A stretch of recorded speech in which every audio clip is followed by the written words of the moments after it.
Apresento agora um breve currículo do Deltan Dallagnol. Ele tem 42 anos, é mestre em Direito pela Universidade de Harvard e trabalhou como procurador da República por mais de 18 anos, tendo acumulado experiência em grandes investigações criminais com repercussão nacional e internacional, como o caso Banestado e a Operação Lava Jato, a qual coordenou por 6 anos. Dallagnol também atuou como professor, tendo ministrado centenas de aulas, treinamentos e palestras, além de ser autor de artigos e livros sobre combate à corrupção, lavagem de dinheiro, técnicas de investigação e promoção da integridade. Quero dar as boas-vindas ao Deltan Dallagnol, que você faça uma excelente explanação. Muito bem-vindo ao Rotary Club São Paulo, Jardim das Bandeiras, Alto de Pinheiros, sob a presidência do nosso companheiro Eliseu Lima. Obrigado por ter vindo. Obrigado, eu que agradeço. Obrigado, Henry. Obrigado pela gentil apresentação. Obrigado, Eliseu. Prazer enorme estar com você aqui também em ambiente virtual, né? A gente esteve junto pessoalmente há pouco tempo. Obrigado, Nadir Zacarias, Antônio Halley, que é presidente aqui também do Rotary Paraná. Queria saudar as pessoas de vocês, todos os dirigentes do Rotary, todos os rotarianos que estão aqui, e agradecer por essa oportunidade para trazer uma reflexão sobre ética e cidadania. E o tema hoje é um pouquinho mais estendido, na verdade, é ética, propósito e cidadania. E eu vejo essa abertura desse espaço para isso por vocês como mais uma expressão do compromisso tão lindo que vocês têm de contribuir para um ambiente de sociedade mais ética, um ambiente mais ético de sociedade, para um mundo de negócios melhor, para um país melhor. E eu sei que vocês já fazem muitas coisas em solidariedade, atuam em causas humanitárias, já fazem muito pela sociedade. E no final eu vou deixar um desafio para vocês. Agora, e até pode ser um contrassenso, né? A gente trazer um desafio, trazer algo para pessoas que já fazem tanto pela sociedade, mas quando você precisa fazer alguma coisa lá no teu clube Rotary ou na tua empresa, você vai pedir uma coisa especial. Você vai pedir para aquela pessoa que não faz nada ou para aquela pessoa que já faz muito? Acho que a resposta todos sabemos, né? A gente vai pedir para aquela pessoa que já faz muito e faz bem feito e leva à frente. E por isso eu queria trazer hoje esse desafio aqui para vocês. É um prazer estar com vocês. Eu estou numa correria imensa agora, em período de pré-campanha, mas eu não poderia deixar de estar aqui. Eu estou naquela correria em que eu saio de casa, entro, dou beijo na esposa, nas crianças, dou ração para os nossos hamsters, vou para a correria imensa, beijo na esposa e crianças, comida para os hamsters, correria imensa, beijo nos hamsters, de repente, ração para a esposa e para as crianças, e aí para tudo, dá um freio de arrumação para ter alguma coisa errada, né? E aí a gente organiza as coisas e coloca as coisas nos trilhos de novo, mas eu não podia deixar de estar aqui com vocês, apesar da correria, para trazer essa reflexão.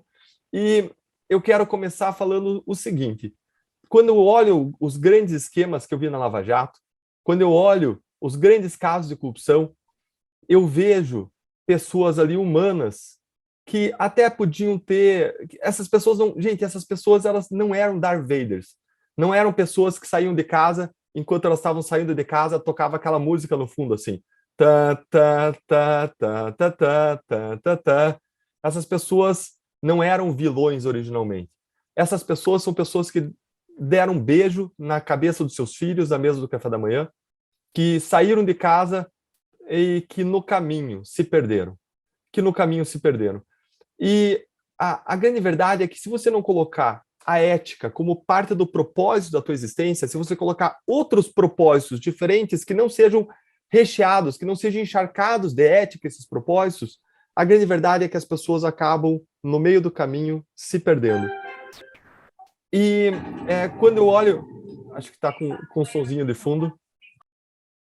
Obrigado. E quando eu vejo essas pessoas na Lava Jato, e só para relembrar, a Lava Jato descobriu apenas uma das empresas, ela implicou na sua colaboração 415 políticos de 26 diferentes partidos. Dentre essas pessoas estavam quase um terço dos senadores do Estado, quase um terço dos ministros e quase metade dos governadores. Gente, uma empresa, quase um terço dos senadores, quase um terço dos ministros, quase metade dos governadores implicados. Essa investigação, a Lava Jato se espalhou para pelo menos 12 países, envolvendo 14 presidentes e ex-presidentes. A gente acusou mais de 500 pessoas, condenou mais de 150 a cumprir mais de 2.500 anos de prisão só em Curitiba. Mais aproximadamente aí 15 bilhões de reais estão sendo recuperados, foram feitos em acordos para recuperação. E quando a gente olha para essas pessoas, a gente vê seres humanos que se deixaram levar por pressões do ambiente, se deixaram levar por pressões e, embora muitos de nós digam assim, olha, eu jamais me deixaria levar por pressões para fazer qualquer coisa errada, os experimentos feitos, experimentos psicológicos feitos com as pessoas, mostram que todos nós somos influenciáveis por pressões.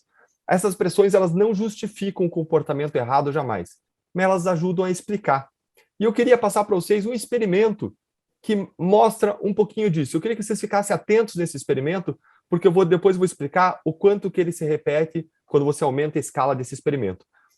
Vamos ver se o pessoal da área de som do vídeo consegue passar aí para a gente o videozinho que eu passei para vocês. O experimento DASH é uma das pesquisas mais velhas e mais populares da psicologia. O voluntário é dito que ele está fazendo parte de um teste de percepção visual. O que ele não sabe é que os outros participantes são atores, e ele é a única pessoa fazendo parte do verdadeiro teste, que é, na verdade, sobre conformidade ao grupo, sobre o quanto cede diante de pressões.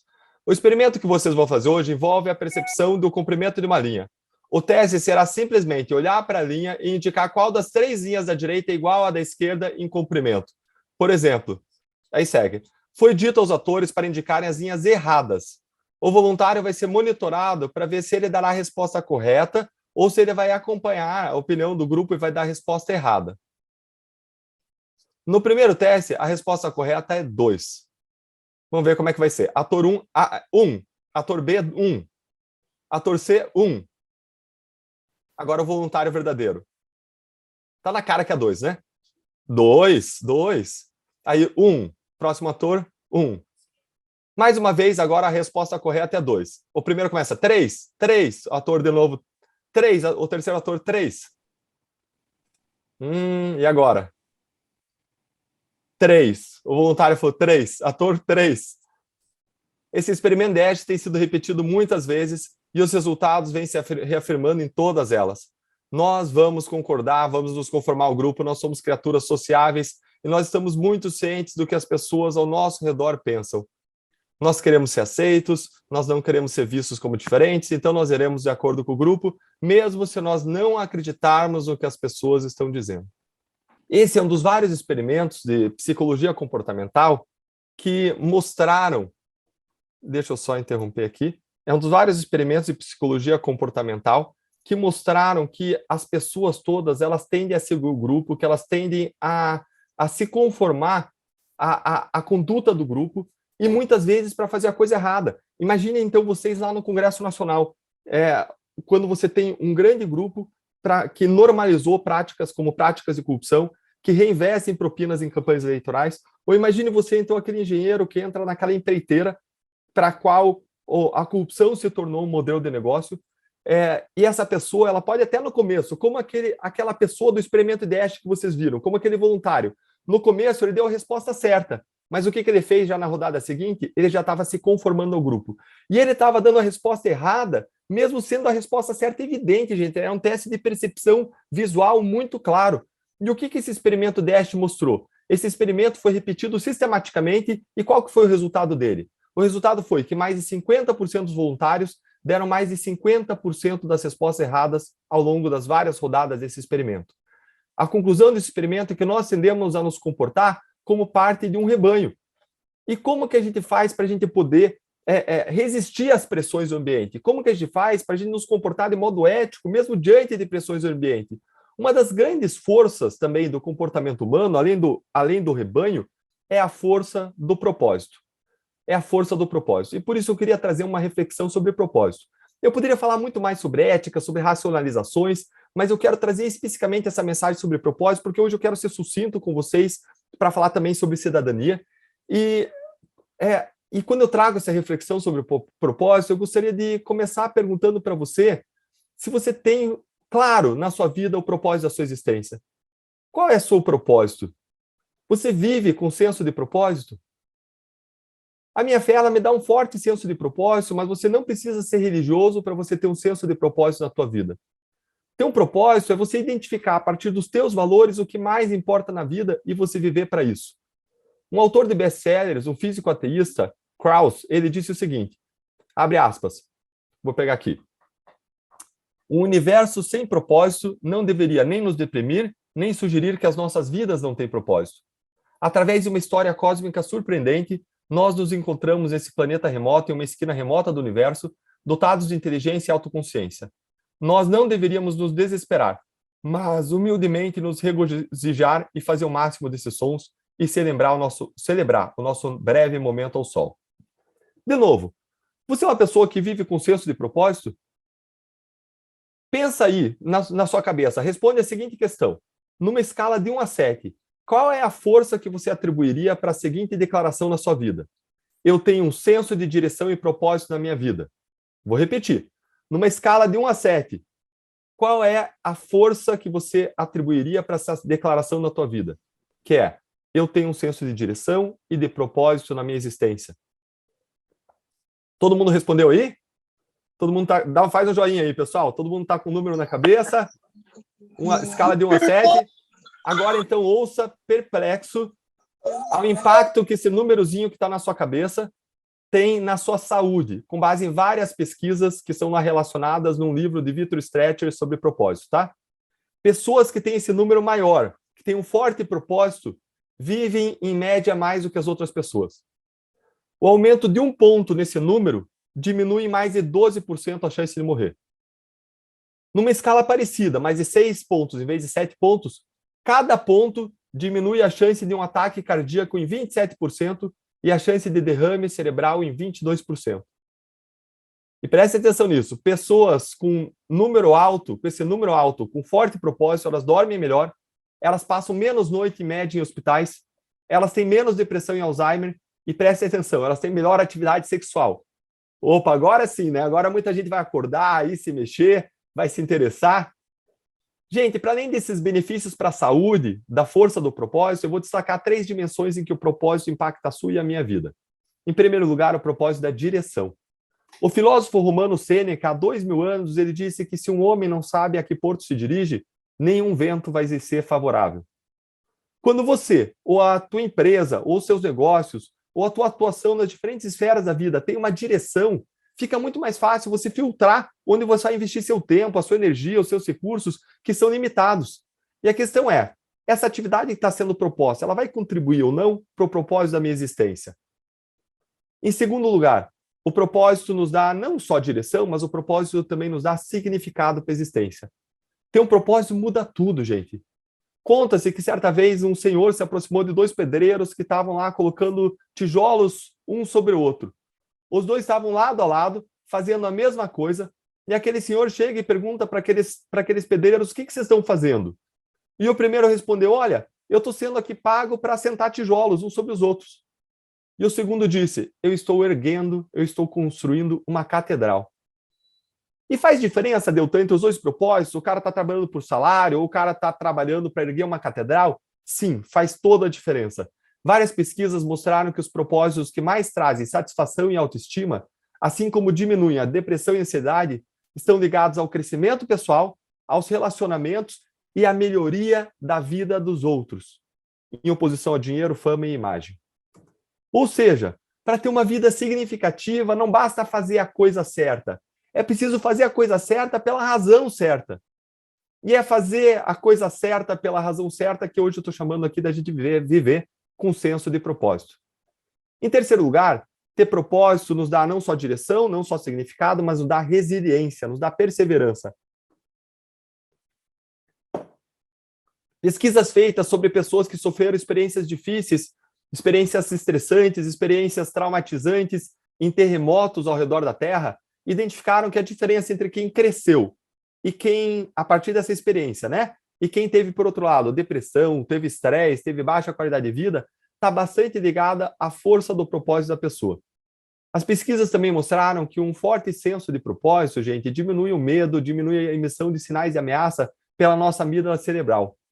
Ou seja, o propósito contribui para a recuperação emocional e para a resiliência.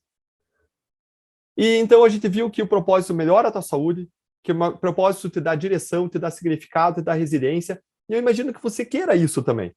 Mas será que a tua vida tem um porto de destino?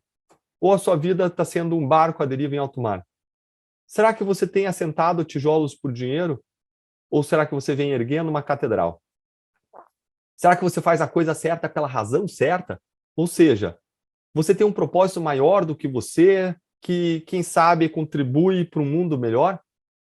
E quando a gente fala de ter propósito, a gente fala sobre ter propósito nas diferentes dimensões da vida.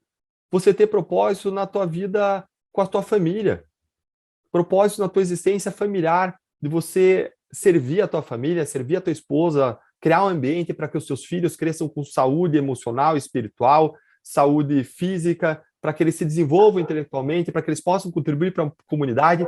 Você tem um propósito nos seus negócios, porque toda empresa tem uma função social. É claro que as empresas buscam lucro, mas várias pesquisas estão mostrando que as empresas têm um propósito para além do lucro, que focam na sua função social, na sua responsabilidade social, são aquelas que acabam mais lucrando, porque todo mundo se engaja mais, os colaboradores, os consumidores, os fornecedores se engajam naquela empresa. Empresas com propósito, é um movimento que cresce cada vez mais. Tem um propósito também na tua vida como cidadão. Tem um propósito na tua vida com o teu país, com essa comunidade ao redor. Porque o nosso destino está em grande medida interligado com o destino das pessoas ao nosso redor. Tem um senso de propósito na esfera pública. E aí você pode dizer, mas Eltan, se eu faço a coisa certa, faz diferença eu ter esse senso de propósito? Gente, faz toda a diferença. Tem uma pesquisa que foi feita por um psicólogo, Adam Grant, da Universidade da Pensilvânia, que é muito interessante, que ilustra isso que eu quero compartilhar com vocês. Ele separou em 3 grupos representantes de uma universidade que ligavam para as pessoas da comunidade a fim de obter recursos para financiamento estudantil. Um primeiro grupo, antes de começar as ligações, a cada dia, ele lia histórias sobre os benefícios pessoais que as pessoas alcançaram ao fazer aquela atividade que ele estava fazendo. Então, se ele estava ligando buscando financiamento estudantil, ele lia histórias sobre outras pessoas que também faziam essas ligações e como elas tinham melhorado as suas habilidades comunicativas, como que elas tinham ganho salário no final do mês e por aí vai. Um segundo grupo, que era o grupo de controle, não lia nenhuma história. E um terceiro grupo lia histórias sobre como aquela atividade de busca de financiamento estudantil tinha impactado a vida da comunidade, tinha mudado a vida daquelas pessoas que tinham recebido financiamento estudantil. E aquelas pessoas, elas não podiam mencionar as histórias nas ligações. E qual que você acha que foi o resultado dessa pesquisa? Aqueles 2 grupos, primeiros, o que não lia história nenhuma, e o grupo que lia história sobre benefícios pessoais para a própria pessoa que estava fazendo a ligação, aqueles 2 grupos conseguiram os mesmos resultados. Agora, o terceiro grupo que eu mencionei, que lia história sobre como aquela atividade tinha melhorado a vida dos estudantes, tinha impactado a comunidade, tinha transformado vidas, arrecadaram mais do que o dobro dos demais. Gente, eram pessoas que estavam fazendo a mesma coisa, umas dos lados das outras. Mas veja como a força, o senso de propósito impacta o resultado, impacta tudo que a gente faz. As pessoas estavam embriagadas, embebidas, encharcadas de bons propósitos para com os outros, arrecadaram mais do que o dobro, eles estavam fazendo a mesma coisa das outras pessoas. Não se trata só de fazer a coisa certa, mas se trata da gente fazer a coisa certa pela razão certa. Se você está trabalhando, se você tem uma empresa, é empresário, se trata de você focar na função social da empresa. De nas conversas com os colaboradores, você focar na função social. Se você é um médico, se trata de você pensar não só no salário que você vai receber no final do mês, mas você focar na transformação das vidas, na cura, na melhoria das vidas que você está gerando. E por aí vai.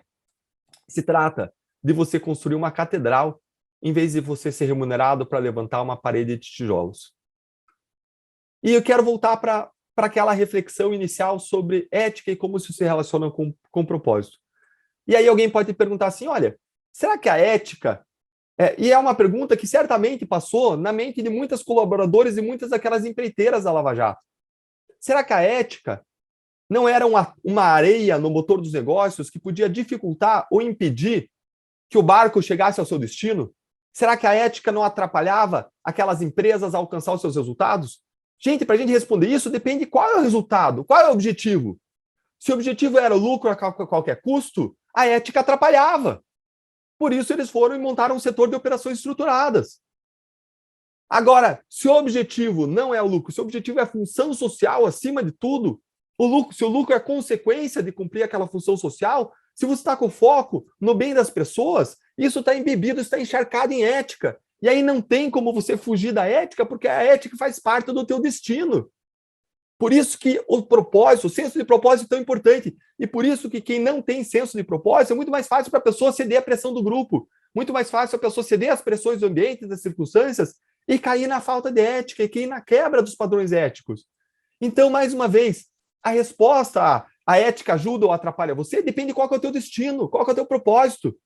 Se o teu propósito ou destino envolve construir um mundo melhor e cuidar dos interesses de todas as pessoas ao teu redor, a gente jamais vai chegar ao nosso destino se a gente abandonar a ética ao longo do caminho. A ética, ou as regras sobre o que é certo e errado, voltam-se precisamente para construir uma boa convivência e um mundo melhor para nós, para os nossos filhos e para todos nós vivemos. Para pessoas e para organizações que vivem com um senso de propósito maior, a ética é uma graxa, é um óleo, e jamais uma areia no seu motor. Sem a graxa da ética, sem o óleo da ética, vai acender aquela luzinha de falta de óleo e o motor vai enguiçar. A gente ainda pode ver os desvios éticos como literalmente desvios do caminho que nos tiram da rota e nos afastam do propósito maior da nossa existência.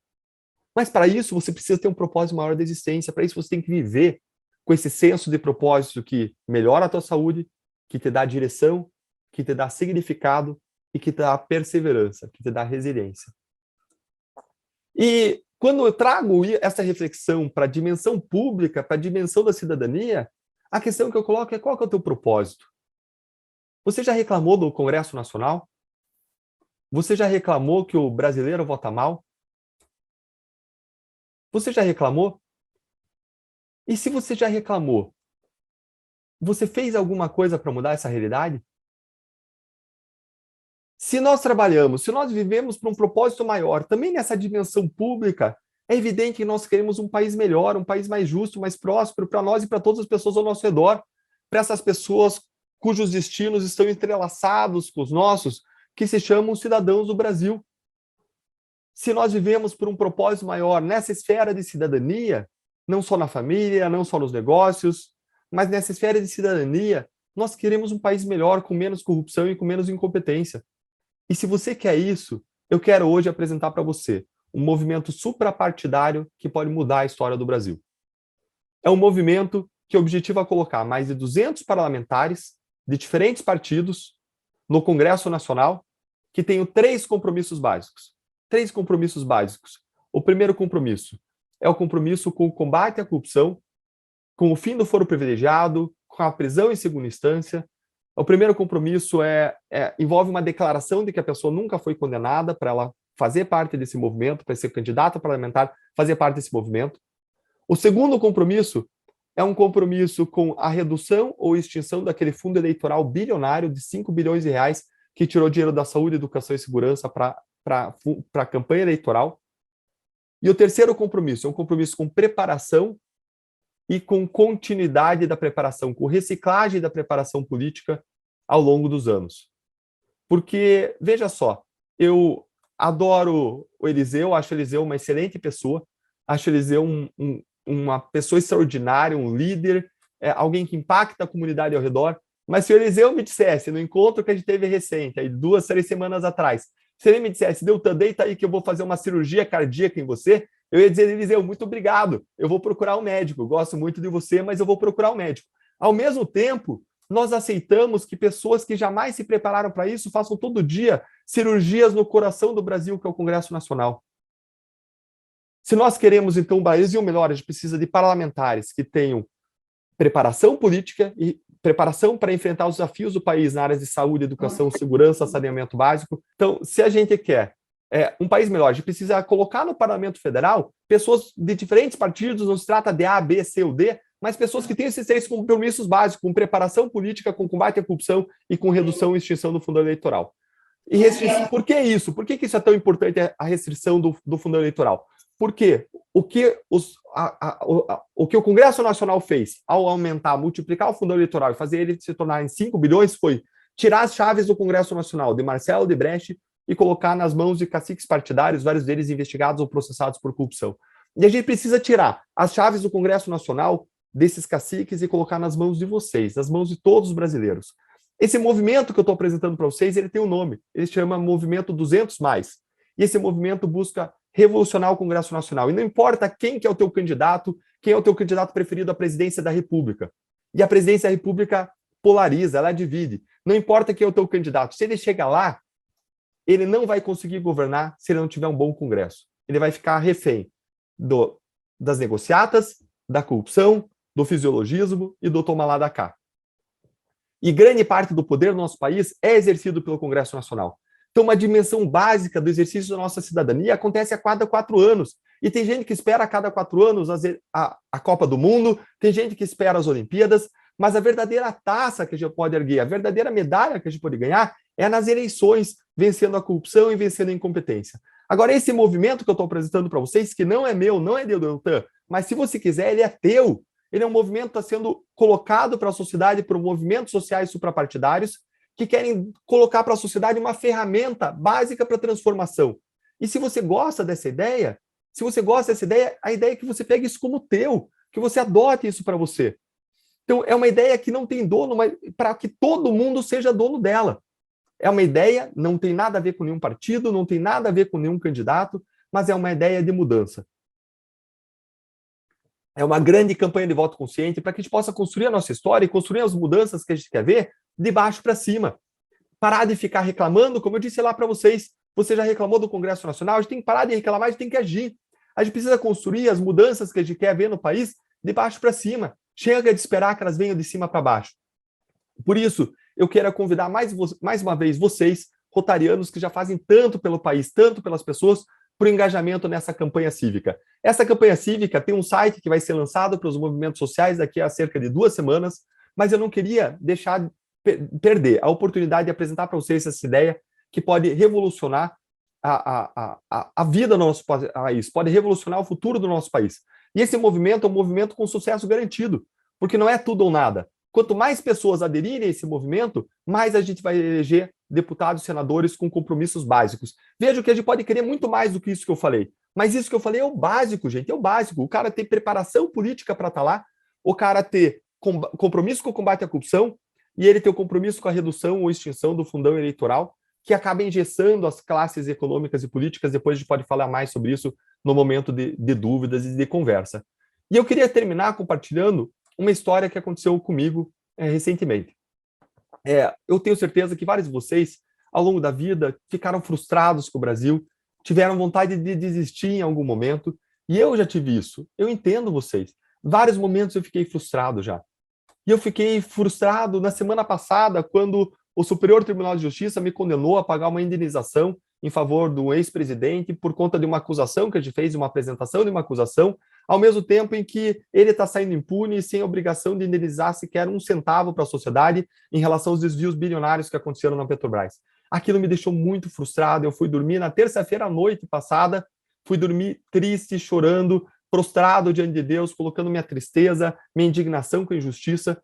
Agora, eu jamais poderia acreditar no que ia acontecer nas 36 horas seguintes. Nas 36 horas seguintes, se alguém me dissesse, na terça-feira à noite, que mais de 12 mil pessoas iam fazer depósitos na minha conta, sem eu pedir para ninguém, voluntariamente, espontaneamente, indo pegar o meu CPF, o meu código Pix na internet, e esses depósitos iam superar 575 mil reais, mais de R$500 milhão, eu diria que isso seria impossível. Mas a sociedade se mobilizou para apoiar uma causa. Não se trata de Deltan, se trata de uma causa. Existe uma energia contida, uma energia latente na sociedade por mudança. E a sociedade encontrou nisso, num gesto simples, uma forma de externar seu ato de protesto, seu ato de indignação com injustiça, seu ato de apoio a uma causa, a uma vontade de mudança desse sistema tão injusto que existe no Brasil, que garante a impunidade dos maiores corruptos, não só agora na Lava Jato está garantindo e está desmontando tudo, mas ao longo de toda a nossa história. Basta olhar o que aconteceu ao longo de toda a história, todos os grandes casos de corrupção. E se a gente foi capaz de fazer isso junto semana passada, a gente é capaz de fazer muito mais. E como vocês, eu tive vontade de desistir ao longo da minha vida. Eu tive vontade de desistir quando o Congresso Nacional, lá em 2016, enterrou aquelas 10 medidas contra a corrupção, pelas quais vários de vocês lutaram. Desde o começo da Lava Jato, a gente sempre chamou atenção para o fato de que a Lava Jato sozinha não ia mudar o país, mas a gente precisava de mais, precisava de reformas no sistema de justiça para que ele funcionasse não só na Lava Jato, mas também além da Lava Jato. Por conta disso, a gente se envolveu numa campanha também apartidária para mudar as leis, que ficou chamada das 10 medidas contra a corrupção, em que vários de vocês coletaram assinaturas, se envolveram. A gente levou essas assinaturas para o Congresso Nacional, que formou uma comissão especial, foram mais de 2.200.000 assinaturas, recorde na história do país, recorde. O Congresso tinha que dar atenção para isso, tinha que aprovar pelo menos aquilo que era bom ali, que eles achassem que era bom ali, e essa comissão especial aprovou de modo unânime quase todas as propostas depois de um ano de discussões. Agora, depois dessa comissão especial aprovar, isso foi para o plenário da Câmara dos Deputados, e o que eles fizeram foi um oportunismo. Foi se aproveitar da noite em que caiu o avião do time da Chapecoense, e enquanto o Brasil chorava aquela tragédia, na noite seguinte ao acidente, na calada da madrugada, eles derrubaram, eles destruíram aquele pacote anticorrupção. Gente, foi como se eles jogassem aquele pacote no lixo. Eles destruíram, e nada daquilo lá jamais avançou.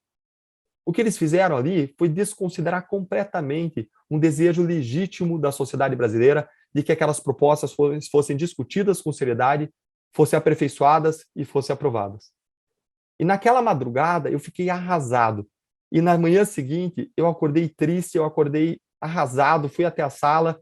Na sala da minha casa, minha esposa me esperava, ela me deu um abraço apertado e disse: meu amor, a gente está com você. Se você quiser ir para o Japão, a gente está com você. Eu desci até o carro, passei a dirigir para a Procuradoria e pela primeira vez na história da Lava Jato eu tive vontade de desistir. Porque eu tenho plena consciência de que a Lava Jato sozinha não ia mudar o Brasil. Sempre tive essa consciência de que a gente precisa ir além, de que a gente precisa de mudança no sistema. E a mensagem que o Congresso Nacional estava passando é que aquele Congresso não ia mudar o sistema. E naquela época, o meu filho Thomas, ele tinha 3 anos de idade, é o meu filho mais velho. Vocês conseguem ver lá minha família no Instagram, ele é um fofo, e a gente gostava de sentar no tapete felpudo da sala e montar Legos, e montava torres de Legos, e conforme a gente montava, várias vezes as peças do Lego caíam sobre elas mesmas. E o que eu dizia para o meu filho Thomas era: Thomas, não desista. Thomas, siga em frente, persevera. Thomas, tenta mais, tenta de novo, tenta diferente. E todos nós vamos ter frustrações ao longo da vida, todos nós. E várias dessas frustrações não vai ter como a gente impedir de virem sobre nós. Mas cabe exclusivamente a você decidir o que você vai fazer com essa frustração. Se você vai usar essa frustração para ficar aquela pessoa amarga, rancorosa, aquela pessoa frustrada para desistir, ou se você vai usar aquilo para fazer mais, tentar mais, tentar de novo, tentar diferente, para perseverar. Para perseverar. E quando você tem um propósito forte, a gente acabou de ver, eu expliquei para vocês que isso aumenta a resiliência, a perseverança. E é justamente isso, quando você está lutando por algo maior, quando você está lutando por algo que vale a pena, pode ser até que a gente perca e pode ser que a gente ganhe, a gente não tem como saber. Mas a gente luta porque vale a pena lutar por aquilo. Quando as pessoas estão frustradas diante de mim, eu costumo colocar um exercício que eu queria colocar para vocês, que é pensar na pessoa que você mais ama na face da Terra.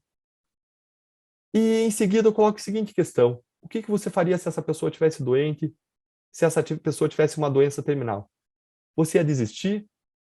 Você ia deixar ela morrer, ia para casa, esperar ela morrer, se os médicos te desenganassem? Ou você ia fazer tudo o que está ao teu alcance para salvar a vida daquela pessoa? Você ia de médico em médico, você ia de site em site, você ia dobrar os seus joelhos buscando o impossível na vida daquela pessoa. A grande verdade, meus amigos, é que existem causas pelas quais vale a pena se lutar, independentemente do resultado. E o nosso país é uma delas. A gente jamais desistiria do nosso país, não faz sentido desistir do nosso país, porque não faz sentido a gente desistir das pessoas que a gente mais ama na face da Terra. Lutar pelo nosso país é lutar pelas pessoas que a gente mais ama e a gente jamais desistiria delas. Eu queria deixar, nesse final, um convite para vocês para o engajamento cívico. Eu sei que vocês já fazem muito, mas nesse ano de eleições, não deixe de se engajar, de engajar o teu Rotary. Isso não é política partidária, isso é cidadania, isso é exercício de cidadania. Isso é exercício de política no sentido não partidário, de mudança da comunidade, de reclamar do buraco na rua e de reclamar do buraco da incompetência e da corrupção por onde escorre o dinheiro público.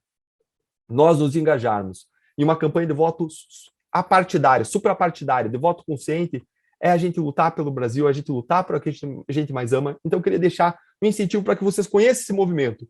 E para mais do que conhecer, que vocês adotem ele como de vocês, porque é assim que ele vai funcionar, é assim que ele vai para frente. Que vocês compartilhem esse movimento com várias outras pessoas, com os outros clubes Rotaries, com os funcionários, colaboradores da tua empresa ou no hospital, que vocês possam levar essa ideia para que a gente possa engajar muitas pessoas. E como que vai funcionar o site? O site vai funcionar como um abaixo-assinado, em que você vai entrar lá e você vai assinar dizendo: eu me comprometo a votar em quem preenche esses critérios, e lá em 16 de agosto vai aparecer todos os candidatos que assinaram os compromissos, que fizeram as declarações dos diferentes partidos, e a ideia é que todos nós que assumamos esse compromisso, a gente vote em candidatos que tenham assumido, que apareçam lá, que tenham cumprido os requisitos, para que a gente possa melhorar o nível do nosso Congresso Nacional. A gente tem uma longa estrada pela frente. A gente precisa de muito mais do que os 3 critérios que eu falei. A gente precisa de reforma tributária, a gente precisa de reforma administrativa, mas isso é o básico, o compromisso com o combate à corrupção, que mostra o interesse em atender a sociedade, em vez do alto interesse deles de se protegerem contra processos e investigações, o compromisso com a redução do fundão eleitoral ou extinção e o compromisso com a preparação política. Isso é o básico para a gente ter um Congresso com alta qualidade, que debata os problemas e que esteja preparado para os grandes desafios do país. Então, eu queria finalizar dizendo o seguinte, que se você vive com senso de propósito, se você vive para melhorar a vida das pessoas, se você vive com esse senso de propósito, que dá sentido, que dá direção, que dá resiliência, que melhora a nossa saúde, faz todo sentido nesse ano a gente nos engajar em mudança, porque a cada 4 anos a gente tem a chance de mudar o nosso país. Muito obrigado a todos vocês, mais uma vez um prazer enorme estar com vocês, eu estou no meio de pessoas que fazem tanto quanto muito mais do que eu faço por esse país, e obrigado, Eliseu, obrigado, Henry, obrigado a todos vocês, obrigado, Dorival, também, que esteve em contato com vocês, organizando isso, obrigado, Nadir Zacarias, Antônio Halage, obrigado demais, estou sempre à disposição de vocês, inclusive agora para dúvidas, comentários, questões que vocês tenham sobre esse movimento, e super bacana, porque está sendo compartilhado na tela um QR Code. Se você quer receber mais informações sobre esse movimento, se quando ele for lançado, você quer receber o site, os materiais, coloca o teu celular na câmera, coloca aí agora nesse QR Code, vai abrir um site, preenche as informações que vão aparecer, basicamente ali nome, e-mail, telefone, para você receber os materiais de divulgação desse movimento. Mas eu quero dizer uma coisa muito importante para você. Você não precisa divulgar esses materiais com as siglas dos movimentos que vão divulgar os materiais. Não, você pode fazer os teus materiais, porque a ideia é que isso seja teu. E se você não quer fazer os teus, aí divulga os outros. Você pode impulsionar isso nas redes sociais, você pode investir de diferentes formas para que a gente faça isso acontecer, para que a gente mude o Congresso Nacional. Ano passado, eu tomei uma decisão muito difícil da minha vida, que foi sair do Ministério Público. Como o Eliseu colocou, era uma decisão que envolvia eu abrir mão de estabilidade, abrir mão de um salarião no final do mês, abrir mão da minha aposentadoria, e eu fiz isso porque eu quero seguir lutando pelo meu sonho, pela causa. E lá no Ministério Público a gente não consegue mais produzir justiça. Se a gente quer mudar, se a gente quer lutar contra a corrupção, hoje a gente precisa mudar as regras de dentro no Congresso Nacional. Agora, Deltan, ou A, ou B, ou C, não vão conseguir fazer isso sozinhos. A gente só vai conseguir se a gente fizer um grande movimento da sociedade com vocês, invadindo democraticamente o Congresso Nacional para fazer as mudanças que a gente sonha. A gente precisa, de novo, tomar as chaves do Congresso Nacional nas mãos da sociedade brasileira, dos brasileiros, nas nossas mãos. Então, não deixe de preencher aí as informações, coloca a tua câmera aí no QR Code, preenche as informações e eu fico à disposição de vocês para qualquer dúvida ou questão que vocês tenham. Mais uma vez, muitíssimo obrigado. Eu gostaria, Deltan, de agradecer muito essa tua palestra, inspiradora de verdade, né? Agradecer ao nosso diretor de RI presente, aos nossos governadores aí presentes, aos nossos presidentes de clube, agradecer a Luciana, aos movimentos que estão aqui presentes, né? Enfim, não há muita oportunidade, nós não temos muitas oportunidades de ouvir ponderações assim, palestras, etc., que nos façam refletir. A gente escuta muita coisa de lado a lado e a gente acaba não refletindo, né? Mas é importante a gente ter pessoas como você trabalhando em prol disso, e você tem uma legião de brasileiros juntos, você pode ter certeza disso. Você tem os movimentos, né, da Verena, da Luciana e outros que estão dando, e agora esse movimento 200 mais, né? Meu agradecimento especial aqui também ao Nadir Zacarias e ao Alberto Alzueta, que ajudaram a viabilizar esse encontro. e também ao Dorival, que está aí com você carregando esse piano para fazer coisas melhores, né? Então, nosso muito obrigado, tá? E eu deixo para você as últimas palavras para a gente encerrar a nossa reunião de hoje. Por favor, Deltan, a palavra é sua. Achei que estava se referindo ao Dorival. Bacana, obrigado, Eliseu. Minha alegria, minha honra estar com vocês, tremenda. Só tenho a agradecer não só por esse espaço, mas agradecer por tudo que vocês fazem, já fizeram e vão continuar fazendo. Vocês são exemplo, inspiração, fonte de exemplo que a gente tem que imitar ao longo da nossa vida. Obrigado demais, Eliseu, que a gente possa seguir fazendo a diferença juntos, conte sempre comigo, e que ao longo da nossa jornada a gente possa olhar para o nosso passado e a gente dizer que a gente viveu uma vida que vale a pena, uma vida com sentido, uma vida com propósito, uma vida com direção. Obrigado de todo o coração.